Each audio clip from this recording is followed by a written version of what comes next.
Okay, so today we're attempting our first live stream of the Console Wars podcast. Hopefully it goes well. This is going to be unedited, which means that if I mess up at all, you are going to see it. The 19 previous live stream, like right now, the previous 19 Console Wars podcasts were edited because they were not live streamed, and I was able to remove any little mistakes I had. But now, like just you saw, you're going to see every little mistake because I haven't done a lot of live streaming before. So we're going to try it out today, see if we can get it to work, and hopefully all goes well. So I would say let's get into it and then play that little video, but I haven't figured out how to do that yet with a live stream. So we're just going to kind of get into it, and I'm going to go over the top stories of today. So first off, we're going to be talking about Sony. There's a potential state of play coming soon. A couple of things worth noting, how I'm still dubious about if they are doing a comeback or not.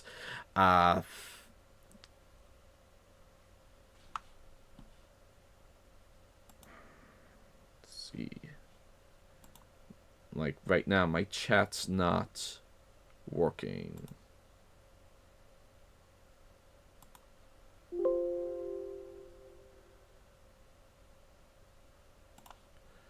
Let's see.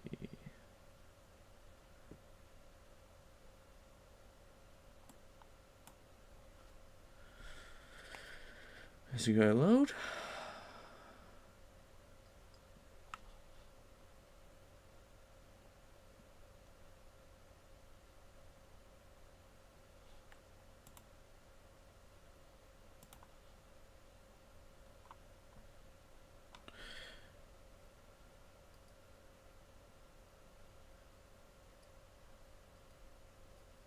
All right.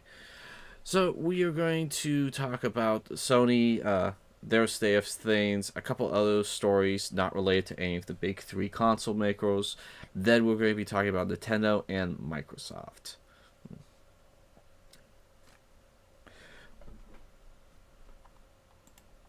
Let's see.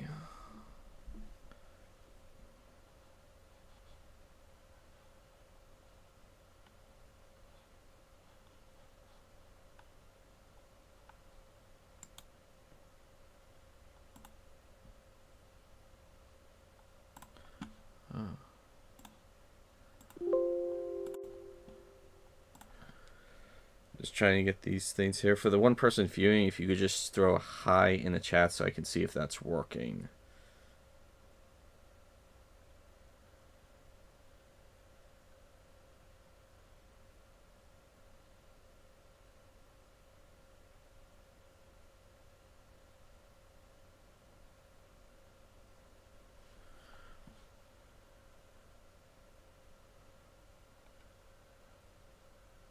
Anyway, so before we begin,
see.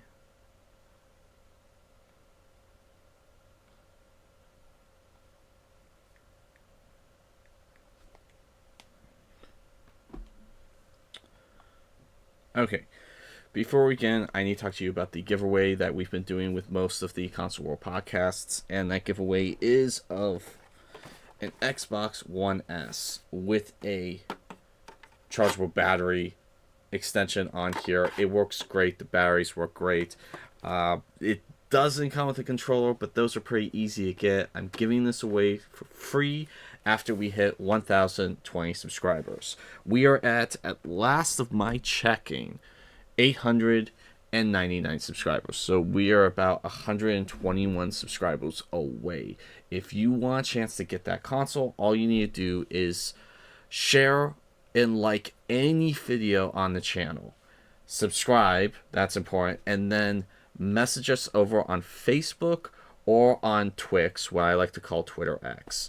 And then you will be signed up for the giveaway. Say on those two messages, say like, hey, I'd like to sign up for the Xbox giveaway, and you'll be entered.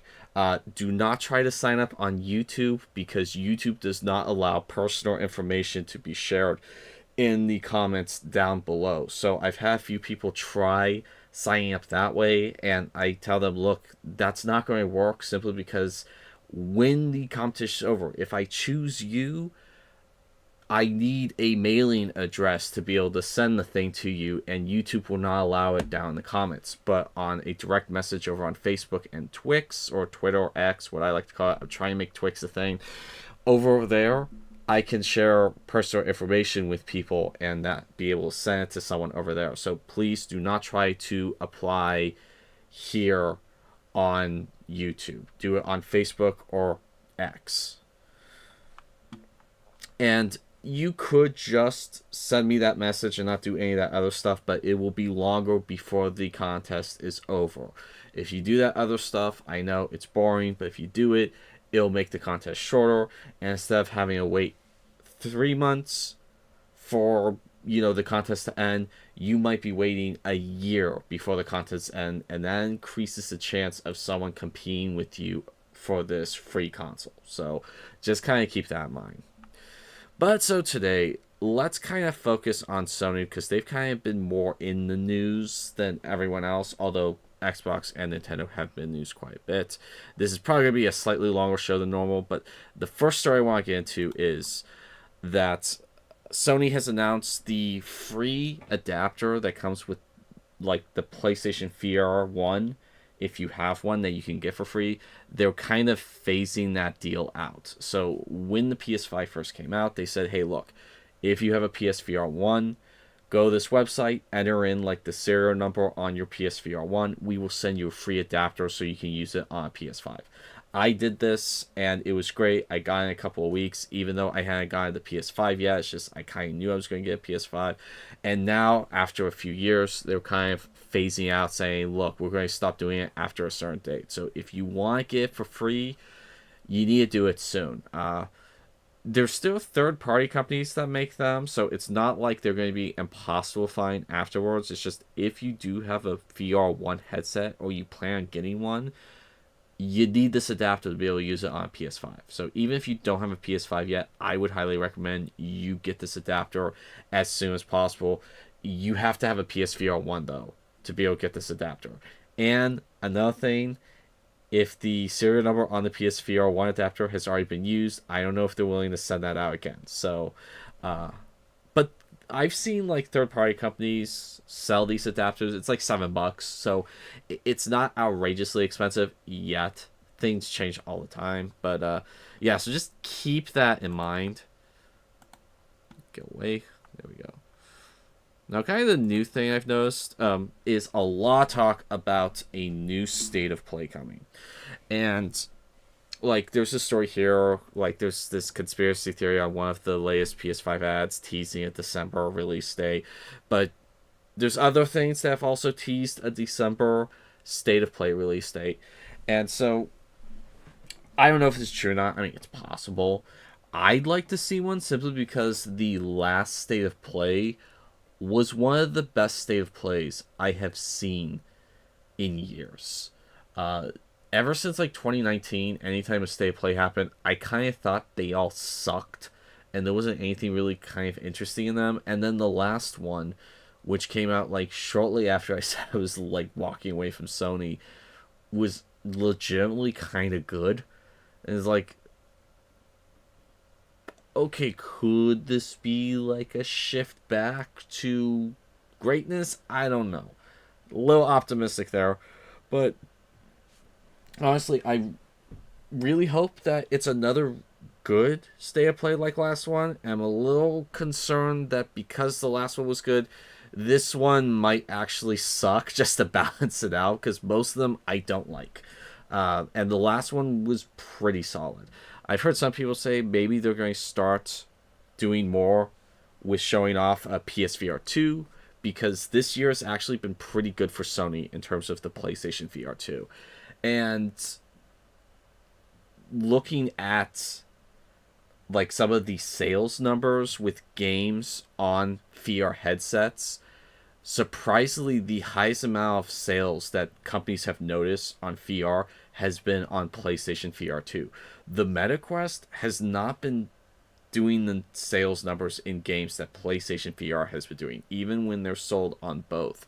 There was this one game called Max Mustard, and they like said, yeah, we became available on the MetaQuest 2 and 3, and we haven't seen the numbers on those and even PC VR that we have on the PlayStation VR 2. And a couple other companies have been kind of like saying the same thing. It's like, yeah, we've been seeing our best sales on PlayStation VR 2. So Sony is probably seeing that and kind of like, hey, maybe we shouldn't let this go out to die. I'm going to be full of honest with you. The only reason why I haven't gotten rid of my PlayStation 5 is because of PlayStation VR 2. That's like the only reason. I've been so disappointed with the PS5 this generation that the only thing kind of saving it is the thing that they're kind of letting die off initially, but it does seem like the fanfare behind PlayStation VR 2 is kind of building up, especially when they do sales on it. And so it'd be kind of nice if it did take off, just because I want it to succeed, because I don't want the money I spent to go to waste. And so the unfortunate thing is, with any like hopeful news with Sony, it kind of feels like there's an equal number, if not even greater number, of negative news to follow. So yeah, we might be getting a new state of play, and PSVR 2 might be bouncing back, but the issue is that, like, for example, Sony announced that they are completely done with the Killzone series. Like Guerrilla, the company that made Killzone, they're like, yeah, we have no interest in returning to Killzone. We're kind of done with it. And it's kind of unfortunate because a lot of people have been screaming for a return to some of these old franchises. And then Sony came out and said, like, made that insanely stupid statement that kind of just made me, like, wash my hands of them almost. Is like, oh, we don't have any good IPs. We only have a few. And it's like, you want to just, like, reach through the interwebs and just, like, strangle them. Because it's like, you have so many great IPs like Killzone. And there is a fan base for all these old IPs. It's not like no one's interested in them, because you have, like, this group of dedicated Killzone fans. They sent a letter to Sony asking for the rights of the IP so that they could make a new Killzone game. And they were even saying, like, this, like, look, we're not asking for you to give up the rights. We just want a chance to be able to make something, since Guerrilla has no interest in ever returning to this series again. We want to be able to keep this series alive and make something new, because there are plenty of us that are dying for a new Killzone game. And this is an old article, like about a month or two old, and I don't think Sony has responded to this because, you know, Sony doesn't really care. And, you know, like, you could make Killzone somewhat of a half live service game, half non-live service game if it came with a campaign you can play offline. That would probably send a lot of fans through the roof if they made a new Killzone game after all these years, and then they go, oh, it's online only for reasons. The campaign, which you're fighting against AI control bots, that needs to be online for let's see, Oh, right. Yeah, for textures. We need to be able to stream textures. Why? Reasons. Yeah, I'm never buying Call of Duty again if they keep doing that shit. Like, the way Activision is doing Call of Duty for the past couple of years with how they do the menu system, and now this stupid thing where, like, Black Ops 6 is always is it Black Ops 6? Yeah. Black Ops 6 is always online because they need to be able to stream textures, and yet you still have to spend 300 gigabytes of your console storage space to run. It's ridiculous. Like, I will not get Black Ops 6 until there's an offline mode. And so yeah, it's just like they're letting their franchises that people really want a new chapter in just go to waste, and it sucks.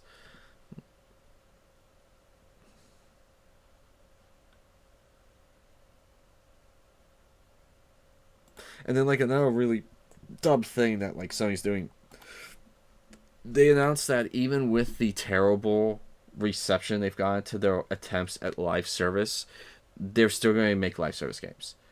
And it's like, what are you doing? I mean, this article that I pulled up, it was like, Sony announced the closure of two studios it acquired under Herman Hult's tenure, and it's not deterring it from chasing the live service gravy train. The executive said that expanding beyond PlayStation devices and crafting engaging online experiences alongside our single player games is key for us as we evolve our revenue streams. In other words, it's not going to stop trying. This is so stupid. Like, okay, I may be wrong, but if I was running Sony more accurately, I would have Bungie, the company that Sony owns, I'd have them entirely focus on live service. Okay, that's their bread and butter. That's what they do. Keep them focused on it. The studio that make Concord, I would have had them focusing on first-person shooters and only first-person shooters. Hey, I don't know. Here's a crazy idea. They should have made Killzone instead of Concord. I'd have another studio focusing entirely on RPGs. A studio focusing entirely on hack and slash, like Sony Santa Monica Studios. You could have had Naughty Dog focus entirely on the story narrative type of thing. And that way you're like hedging your bets. But no, Sony want to do all live service all the time, and they're suffering for it. Speaking of Concord, yeah, I called it. I called this. PS5 PC flop Concord is never returning. Studio closes down. This is slightly old news, I understand, but it's been a while since I've done a console war podcast. Yes, I called this, and they deserve it. I mean, it was just a Overwatch clone anyway. Now, credit where credit's due, and I've said this before, but it's worth repeating. This was like one of the few times that it kind of made sense. It was always online because you were fighting against other players. Okay, so it's like, look, I'm not upset that it is an online only game. I'm upset that Sony is pushing so many online only games. And if this studio had spent its, what was it, like $200 million on this game in 8 years on a new Killzone game, probably they'd still be around, and they would be seeing some really excellent reaction to it. I mean, Killzone did have a dedicated community with its multiplayer, and so you could have easily had made a Killzone game with a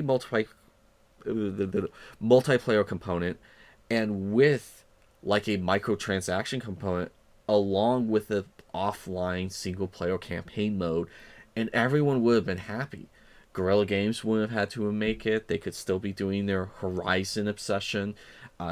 Everyone would have been happy. But no, it was like, let's do a Overwatch knockoff. And Sony's paying the price now. They lost like almost 200 million on that game.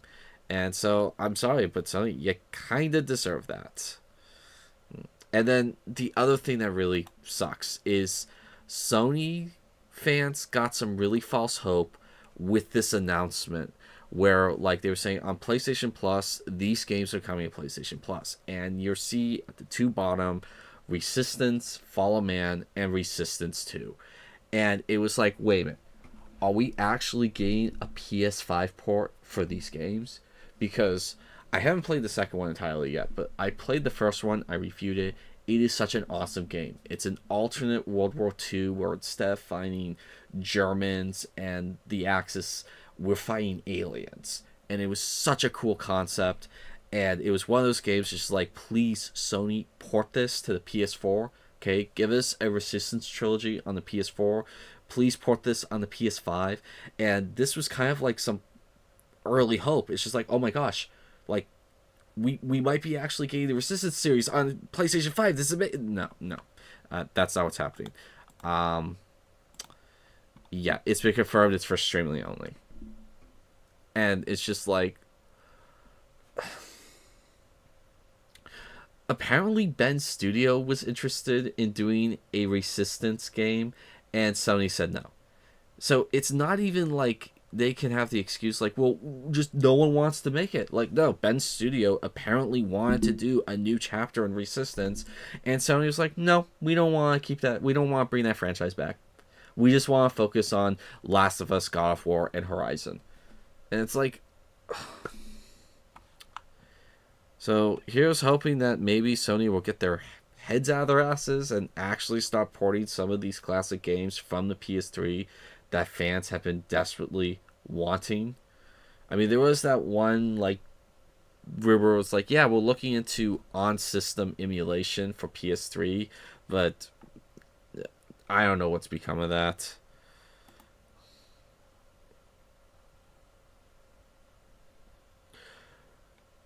So, in some other news, Creative Assembly announced a sequel to Alien Isolation. Um, yeah, I'm really excited. I've been kind of playing through Alien Isolation on my Xbox, and I've had to pause just because every time I go play that, I just get this like insane anxiety within because it's such a stress-inducing game. It's like, I think it's fair to say it's one of the most terrifying games ever made, just because when that alien pops up, it's just like, oh my gosh. And so I'm like a couple of hours into it, and I've been having a lot of fun, but also it's just like, do I want to sleep peacefully tonight? Yes, I'm not going to play it right now. And so I was naively kind of trying to play it before I saw Alien Romulus, because I was just a little concerned that Alien Romulus would have made too many references to it. Thankfully, it didn't. But like, it does take place before Alien Romulus, like 5 years, and so I was a little concerned about that. But thankfully, Alien Romulus did not tie into it too much. But here's this message from Creative Assembly, which I need to pull up because I can't read that tiny.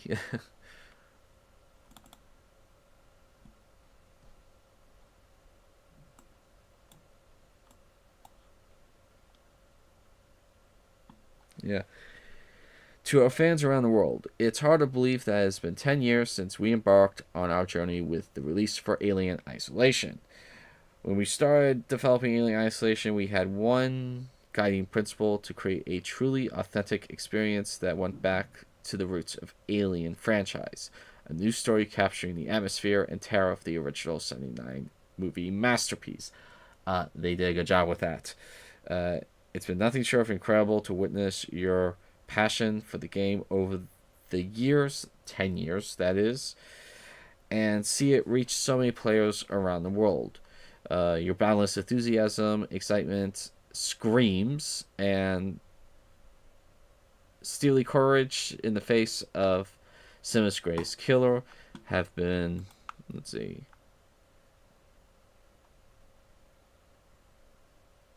just lost his place.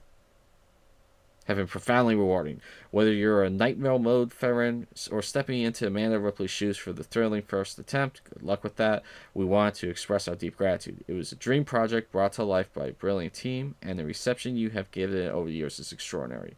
On the 10th anniversary, which was back in October, mind you, it seems only fitting to let you know that we have heard your distress calls loud and clear. Today I am delighted to confirm, on behalf of the team, that a sequel to Alien Isolation is in early development.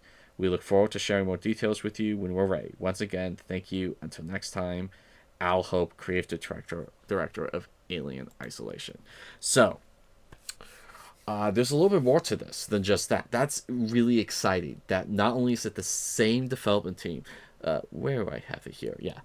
Not only is it that the same development team that worked on this game is working on it now, it's also like the same creative director, and so it seems like everything's in place for the sequel to be just as good as the first one.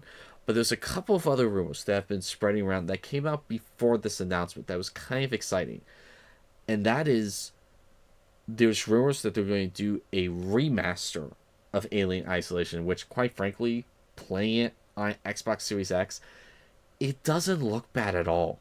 Especially with the lighting and like fog, atmospheric fog. Like, the game looks amazing to this day. So, like, honestly, I don't know what they're going to be able to do to make this thing look better.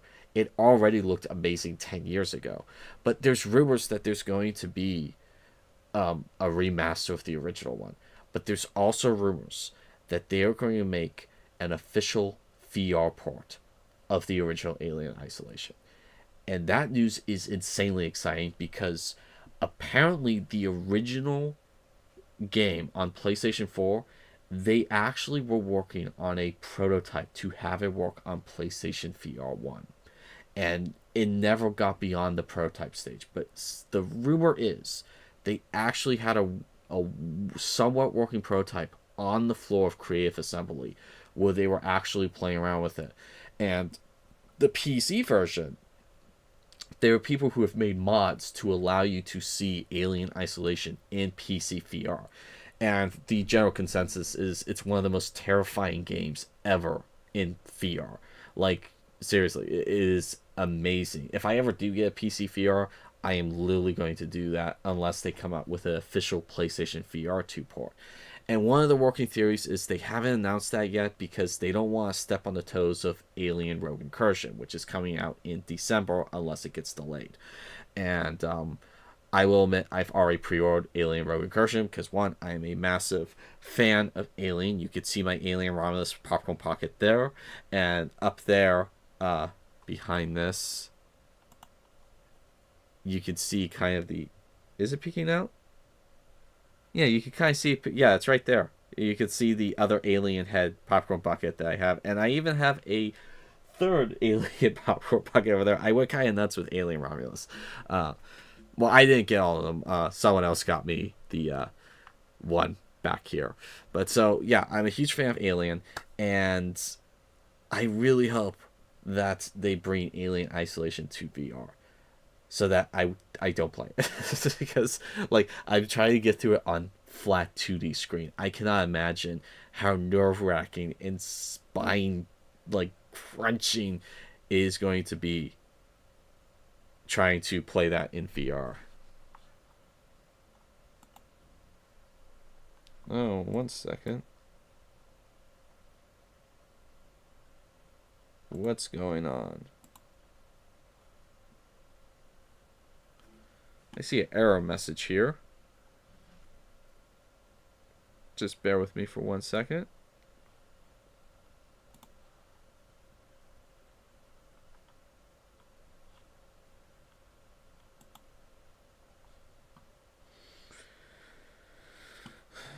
It doesn't want to load. There it is.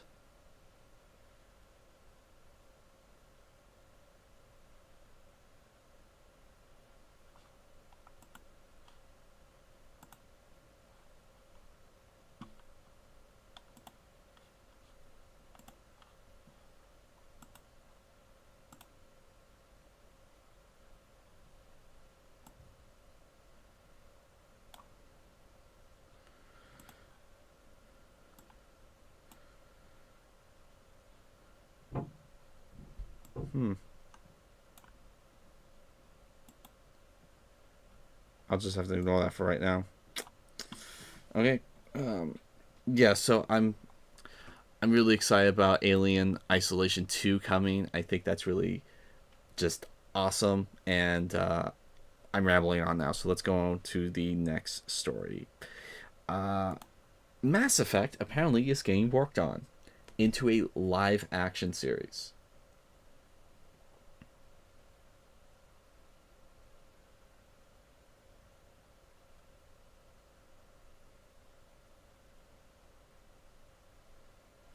One second.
I apologize about that. So, as I was saying, so apparently Amazon's working on a new Mass Effect series, and I have a lot of thoughts. I'm kind of hopeful because Amazon does have some really good shows, but they've also had some really bad shows. And I'm a little concerned that they might have the wrong people working on this.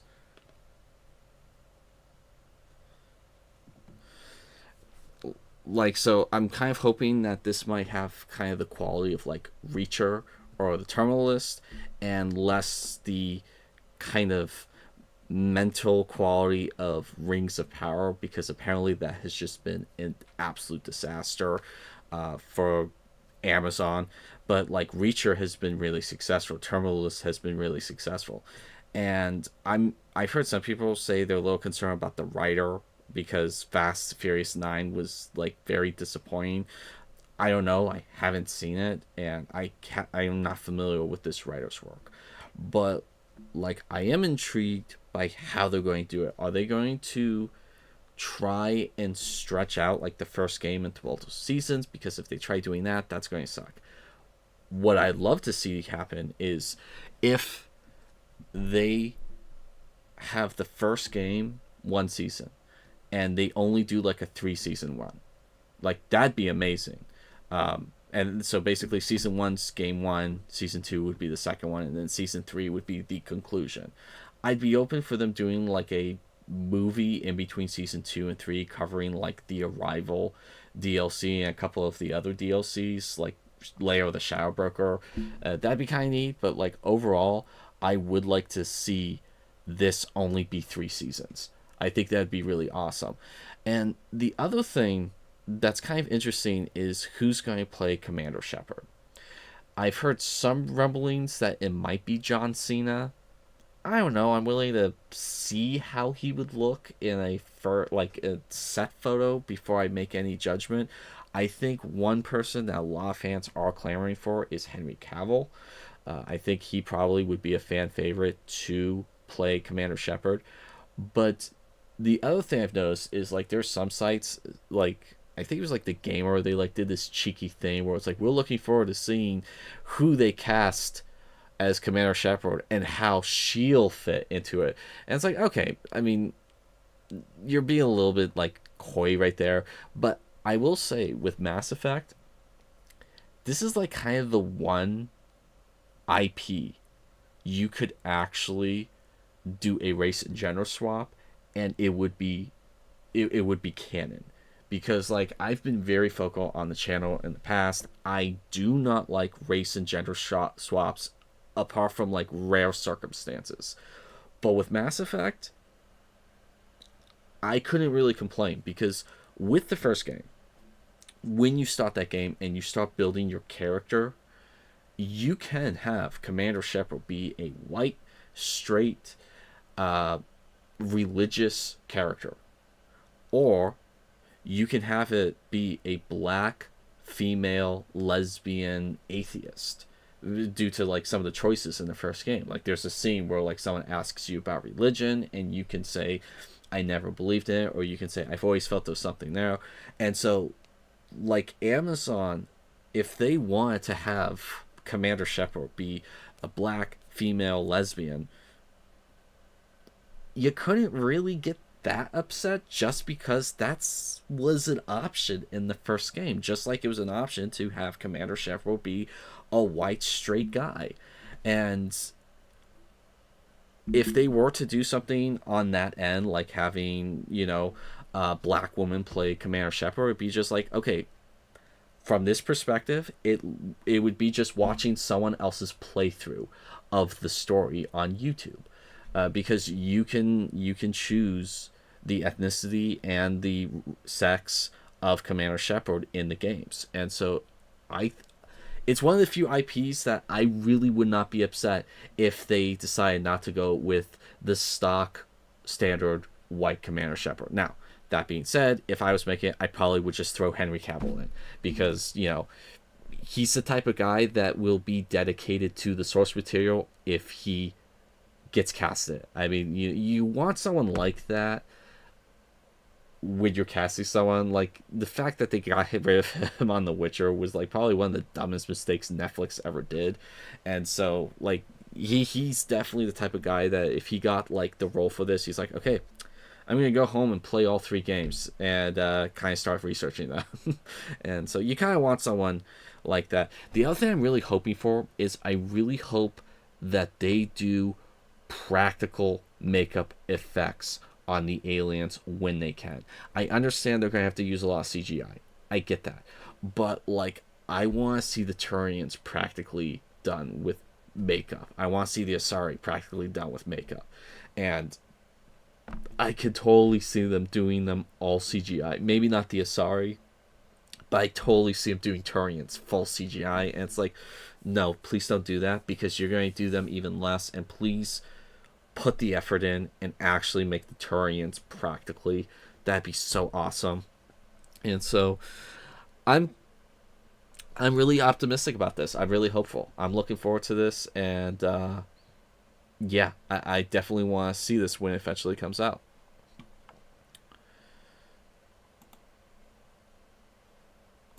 So, moving on to Nintendo. I was in a store the other day, and I actually got a chance to talk with a Nintendo representative, which was interesting. I wasn't like trying to hunt him down. It's just like I was looking through the game aisle, and he started talking. He's like, "Oh yeah, by the way, I'm a rep for Nintendo." It's like, really? And then he proceeded to reveal that he's like, "Yeah, I'm the only one in this state."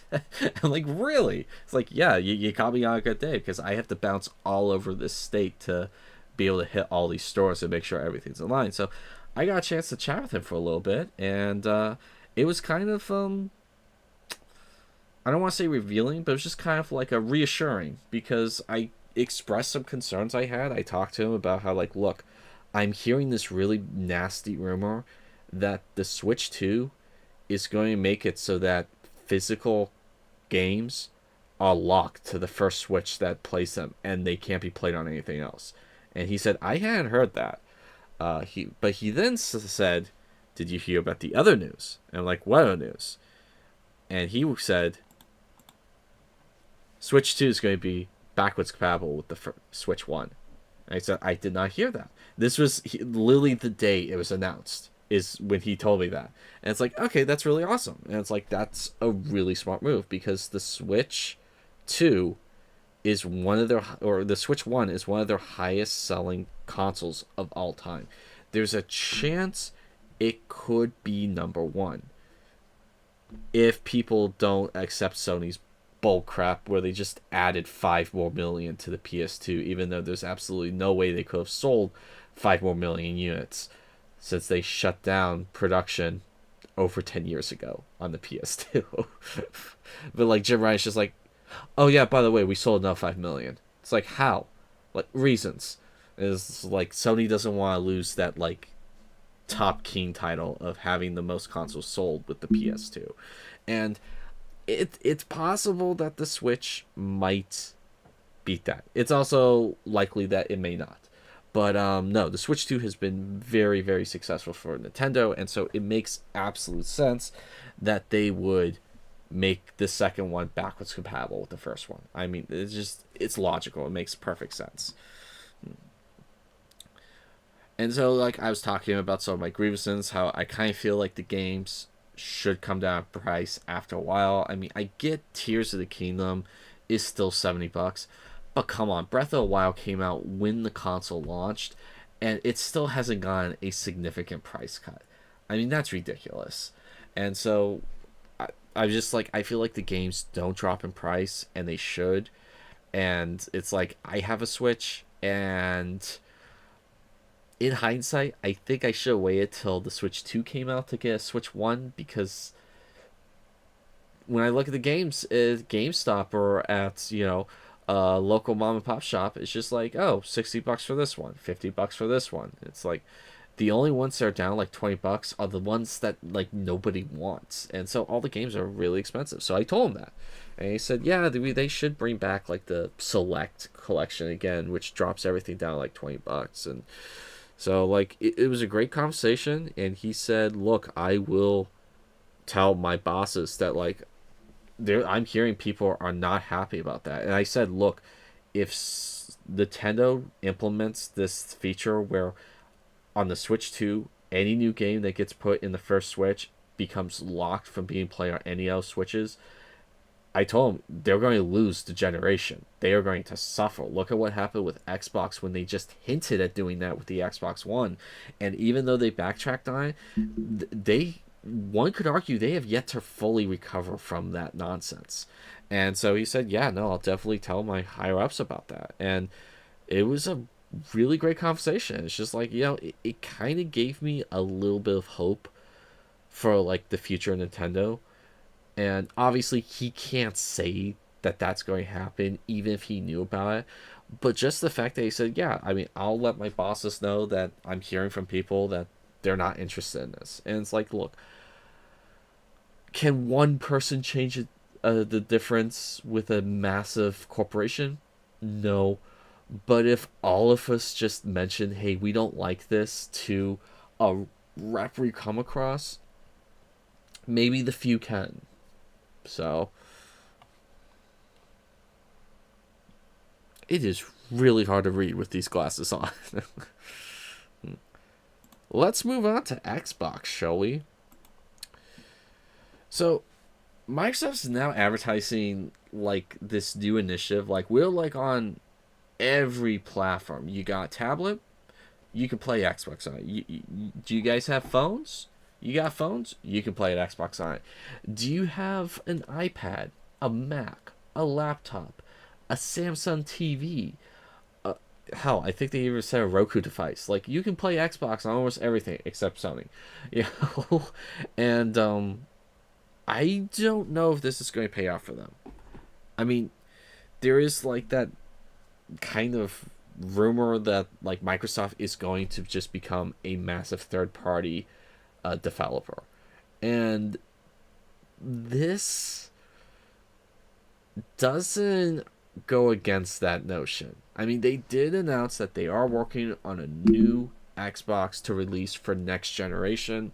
That's going to be the most significant leap in gaming history. Yeah, I am very dubious about that. Just because you look at the Xbox One X to the Xbox Series X, not that noticeable of a difference. But you look at, like the original Xbox to 360, it's like, okay, not initially, but like later on in the generation, like, okay, I can definitely see a difference. And so for them to make that bold of a boast, it's just like, I don't know. I don't see that. But, they're now like starting to here's an image of like a bus, like, what was that?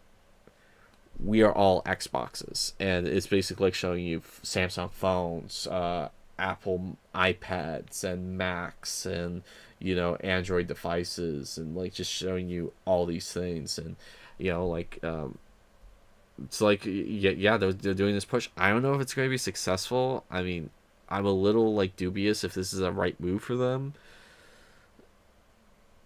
And like another thing that came out in this past week is Xbox announced that they are looking into making a handheld, but don't expect anything soon. And it's like probably you wouldn't see anything with the handheld until next generation. But like my question is kind of like, with the Steam Deck and the ROG Ally, why would I buy a dedicated Microsoft handheld unless it could play like physical Microsoft discs, which doesn't make a lot of sense. It's just like, what's going to incentivize me not to get one of these, like an ROG Ally, which you could just have Xbox PC Game Pass play on that, and you have access to Xbox. And so, I mean, it's like, it's the same problem with the PlayStation Portal. Okay, I don't know why though that's selling out, because it does not offer anything unique. Okay, I can do everything on that I can do on my phone. I can remote play on my phone with a DualSense controller, and I can play stuff that way. I don't need a PlayStation Portal. Hell, the Steam Deck, especially the OLED one, offers so much more than a PlayStation Portal. And so, I mean, it's like Microsoft, if they're looking at doing a handheld, they need to kind of make sure that they're offering something, an ROG Ally and a Steam Deck and a Nova Legion Go, whatever it's called. All these PC handhelds, they need to offer something that those can't. And I don't know what that's going to be.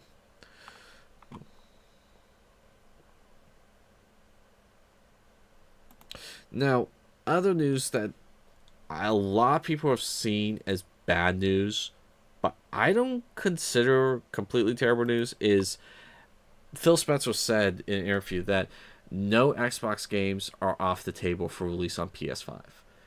And a lot of Xbox fans just got like, Xbox is over. If they're willing to release Halo and Gears of War on the PlayStation 5, it's over. It's over. And my thought process is, I would agree with you if they released all of Halo and Gears of War on the PS5. But if they release just one, I think that actually might be a smart move. Like, I've explained this before, but it's worth mentioning again. Let's say Microsoft goes, hey, look, Sony, your fans really want the new Indiana Jones on PS5. So we're going to do that for you. We're going to bring it to PS5, but we would like something in return. And so he goes, what? It's like, how about one of your exclusives that isn't a huge IP, And so Sony goes, how about Death Stranding? And Xbox goes, great. Now, I understand some people will say, well, look, this was Hideo Kojima gained full rights back, and he did this. Sony wasn't doing this. Look, you don't know the backroom deals going on. You don't know the private deals. But, I mean, I totally see this being very advantageous. There you go, I got it, for both Sony and Xbox. An exclusive comes over, and test a while. Sony makes a little bit extra money. Microsoft makes a little bit extra money, and it's like, hey, you know what? This is kind of copacetic. Then they come back to the table. And then so he goes, okay, you want to do this again? And Xbox is like, yeah, let's try something a little crazy though. So it's like, what? Xbox goes, do you guys want to release Halo Combat Evolved on the PlayStation 5? And so he goes, absolutely. What would we have to do to get that? And Xbox goes, we need the first God of War, like the 2018 one on Xbox. Not the entire series, just give us a God of War in exchange for a Halo. And then Sony goes, sure. And what this would do is, let's say you have Halo, like the first Halo, come out on PlayStation 5. A lot of PlayStation fans who've never played Halo before, they'll try it out and go, you know what, that was a lot of fun. There's a Halo 2, how can I play that? You need a PC or an Xbox. You know, Xbox One X's aren't terribly expensive. An Xbox Series X or Xbox Series S isn't terribly expensive right now. I might pick one up. And you know, the days of people being exclusively to one console isn't as common as it is now. Now these days, you're seeing more and more people having more than one console. Not as many as my insane ass does, but I mean, you are seeing. Whenever I go into like a new person's house for the first time, I'm seeing at least two consoles of some kind, where it's a Switch and a PS5, or an Xbox and a PS5, a Switch and an Xbox, a PC and a PS5. Like, I'm seeing multiple consoles usually. And so it's not out of the realm of possibility for Xbox to try and want to get PlayStation players to try and invest in Xbox as well. And, you know, when everyone has invested into a PlayStation and Xbox, then it's like both companies kind of win, you know, because, I mean, you have access to all our exclusives then. So I don't see the Microsoft, like, let me bring that up. I don't see Microsoft saying they're not out, it's not out of the realm of possibility to have all their games on PS5, like Gears of War and Halo 5. Halo is kind of like the big ones. I don't see that as necessarily the end of the world. It could be. If they just go, you know what, screw it, we're just going to release everything on PlayStation 5, then, you know, it could be. I mean, there is a lot for you.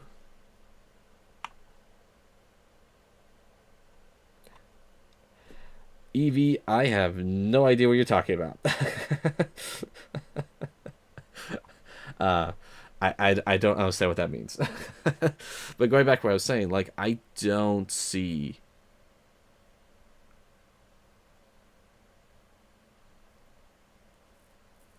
Okay, I found my train of thought again.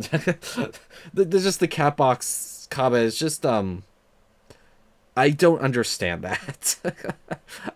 I really don't understand what that means.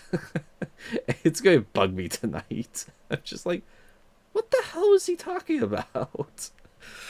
But Xbox in the past has been wanting to release Game Pass on PlayStation. They really want to do that. And Sony, they've been very hesitant to do that because it would drastically cut into their Game Pass type service of PlayStation Plus, Premium Plus. But Sony also could dominate the console market if they allowed that, because then Sony could just say, hey, you want to play both PlayStation and Xbox? Get PS5. If you get Xbox, you're not going to be able to play PS5 games on there. So, I don't know. It's kind of an interesting, crazy time we're in, where you might be seeing games on other consoles. I mean, we're getting Death Stranding on Xbox. I mean, I'm not going to get on Xbox because I already have it on PlayStation 5, and I got a free copy of it on PC. So, and then one last thing before I go. I saw this really interesting article from No Man's Sky developer explaining why the Xbox One X is still very capable in 2024. And like in the article, they were saying like, yeah, we didn't really have to do too much work to do new upgrades on it, because like the Xbox One X isn't a slouch even to this day. And they were saying like, yeah, we have no issue like updating No Man's Sky on the Xbox One X for the foreseeable future. And this got me starting to think about like the video I did on why the PS4 and the Xbox One won't die, and for good reason. And like one games, yeah, they're looking nicer, but like when you compare a game on the PlayStation 4 from 2017 and a game on the PS5 now, I mean, how much better looking is the PS5 game now? Yeah, it has ray tracing and like slightly better like lighting, but like honestly, when it comes to like textures and whatnot, it it's fine. I mean, it's a little bit better, but when talking about like the Switch 2 coming out, I think the Switch 2 is going to make the PS4 last longer than any console we've seen before, because when games come out on the Switch, I mean, the Switch is not that powerful system. It's like Xbox 360, PS3 adjacent in terms of power and hardware. And you're seeing games come out on those from third party developers. It's like, hey guys, we can port this over to the PS4, no problem. There's still over 100 million PS4s out in the wild. People are still buying PS4s to this day. It's like, sure, why not? And so that's one of the reasons of many you keep seeing new games come out on PS4 and Xbox One. And the Switch 2, it's rumored that it's going to be like a souped up PS4. That's how powerful it's going to be. And so if game companies are still going to be making games PS4 level on the Switch 2, they might as well port it over to the PS4 and the Xbox One. And so with that in mind, you're going to see the PS4 and Xbox One last until 2030 easy, if not longer. That is an insane life cycle for a game system. And all thanks to Nintendo. Because they don't care about cutting edge graphics anymore. They just care about, hey, does the art style look good? Does it work for us? Excellent. We got it covered. I mean, the Switch is not that powerful of a console anymore compared to the PS4 and the Xbox One. Not even close. And yet they still managed to get those games to work on the Switch. Like games that came out on the PS4 and Xbox One, they managed to get them to work on the Switch. How games coming out on the PS5 and Series X, like Mortal Kombat 1, it's a disaster. It doesn't work that well, but they got Mortal Kombat 1 to somewhat work on the Switch. So, I mean, if the Switch 2 is only as powerful as the PS4, I don't see PS4 or Xbox One going anywhere anytime soon. But anyway, those have been the stories today on the Console Wars podcast. What do you guys think? Say off in the comments down below. That's been our first live stream of the Console Wars podcast. It only took 20 episodes to finally get up and running a live stream. Anyway, what do you guys think about it? Say off in the comments down below. My name's Christopher Conf. Let me know our views, and that will be all for today.